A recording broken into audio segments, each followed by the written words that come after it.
sentiment de satisfaction. Et comme vous pouvez le constater, nous sortons de cet atelier dont je viens de procéder au lancement officiel.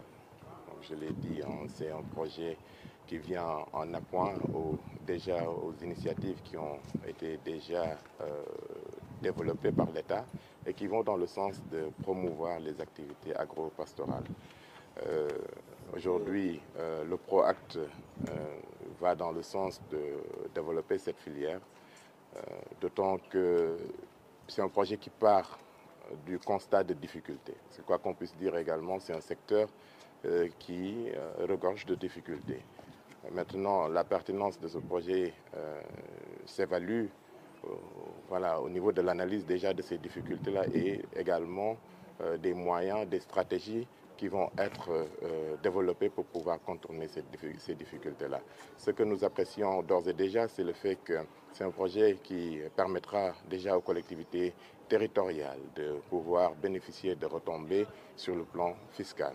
Donc là, ce serait tout simplement contribuer à un des objectifs de la loi donc sur les collectivités territoriales qui voudraient que ces entités soient viables, compétitives et porteuses de développement durable. L'autre volet, c'est l'entrepreneuriat, l'emploi. Donc c'est un projet également qui permettra à travers la promotion d'activités génératrices de revenus, de permettre à des jeunes, également à des femmes, de pouvoir disposer d'emplois dans ce secteur-là. L'autre point également, je pense, qui n'est pas des moins importants, c'est celui de l'apaisement. C'est quoi qu'on puisse dire, c'est un secteur dans lequel nous constatons pas mal de situations de tension. Aujourd'hui, l'idée, c'est tout simplement de permettre aux différents acteurs, quand il y a des tensions, quand il y a des difficultés, que des solutions puissent être trouvées autour d'une table. Donc le projet également va dans ce sens-là.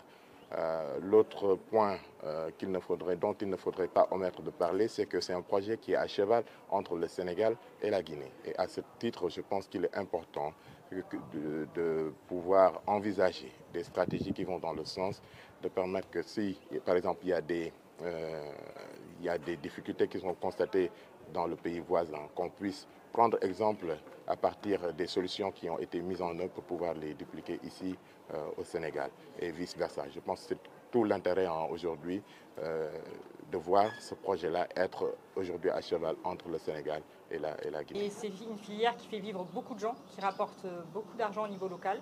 Et donc l'idée, c'est de pouvoir travailler à mettre en valeur cet impact économique pour faciliter les relations aussi sociales et communautaires entre les différents agriculteurs, éleveurs, acteurs sur le terrain. Donc pour y arriver, on va pouvoir travailler sur l'animation de certains modules, de certains ateliers, justement pour que les gens comprennent mieux comment fonctionne cette filière, quels sont ses bénéfices aussi, et que tout le monde peut en retirer quelque chose. Et puis de faire des formations de différents acteurs. Il y aura un volet investissement qui sera sur justement des aménagements et infrastructures agro-pastorales, donc comme le disaient mes collègues, points d'eau, marché à bétail, quai d'embarquement. Il y a aussi un volet important sur la santé animale, parce que c'est un facteur important notamment pour améliorer la productivité de cette filière-là. Et puis le deuxième volet sur la gouvernance commune du territoire, donc, dont on parle dans le titre du projet, c'est tout le travail avec les collectivités et intercollectivités au niveau local. Puisqu'en fait, le domaine de l'élevage, et notamment tout le volet recettes des marchés à bétail, relève aussi du ressort communal. Et donc souvent, les communes sont peu impliquées dans les projets. Donc là, l'idée, c'est de pouvoir travailler ensemble avec les communes sur les recettes fiscales qu'elles peuvent en retirer, comment ce bénéfice peut être réinvesti au niveau local pour le développement. Donc c'est un projet de 3 ans, 36 mois, qui a commencé depuis le 1er avril de cette année, pour un montant de 2 215 000 euros, financé à 80% par l'AFD et par Acting for Life à 20%. Ma première impression par rapport à cette cérémonie de lancement officiel de ce projet ProAct transfrontalier, Kédougou, République du Sénégal, Labé, République de Guinée, Kankan, République de Guinée, c'est un sentiment de fierté, un sentiment de joie, parce que c'est un processus d'une durée de plus d'une année qui aboutit enfin au lancement officiel. Ceci dit, ma présence à Kédougou témoigne combien de fois la coopération internationale est importante pour le développement du secteur de l'élevage. Les problèmes sont les mêmes. La Guinée et le Sénégal, c'est des pays frontaliers, des pays amis. Et généralement, le domaine de l'élevage, avec cette proximité des préfectures ou des régions transfrontalières, les problèmes sont identiques. Ceux qui sont au Sénégal, c'est les mêmes problèmes qui sont en Guinée.